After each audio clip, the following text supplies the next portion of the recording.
Hey, CJ, your mortgage guy. I did a webinar yesterday with Brian Buffini, who's one of the top real estate coaches in the country, and he shared some predictions about what 2026 will look like in the real estate market. His predictions are national. Again, real estate's very local, but overall, it's some good information that I think can correlate to what we're going to see. His biggest point was that in 2026, it's most likely going to resemble what the real estate market looked like in 2019. So 2019 was the last normal real estate market we've had.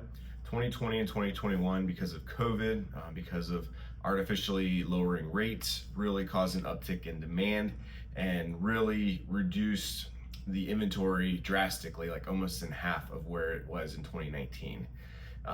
We've been slowly coming back from that over the last couple of years, and as of this year, our inventory is just over where it was in 2019. So he expects that trend to continue in 2026.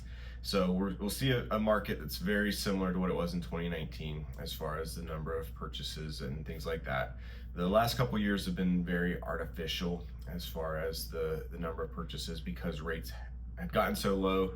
Then we saw the government really tried to slow down the purchasing, so that's why rates jumped up so high in 2022 and 2023. And again, we've seen a gradual lowering of rates over the last year and a half. So what does that mean for you as a buyer or seller? So as a buyer, it's great because it means that there's going to be more inventory out there. Also, they are predicting that rates are going to be down just below 6, probably bounce around between like 5.8 to 6.25. So again, the rates will be a little bit lower, which is good for you as a buyer. Again, there's more inventory, which means there's more choices.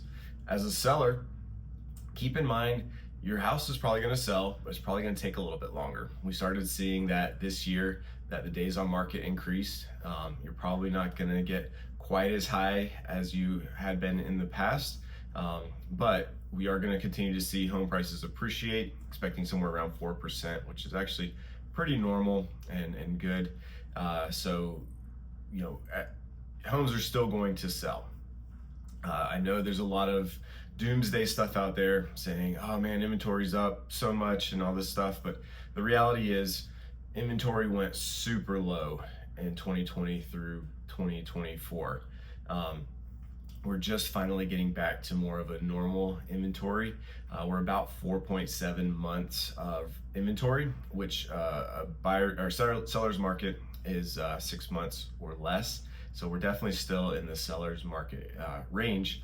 And you probably don't remember, but in 2019 we were complaining about there not being enough inventory, and then we got to 2020 and 21 where inventory went even half of that. So we're getting back to kind of a normal market with inventory. It just feels like there's a lot because the past couple years have been so low.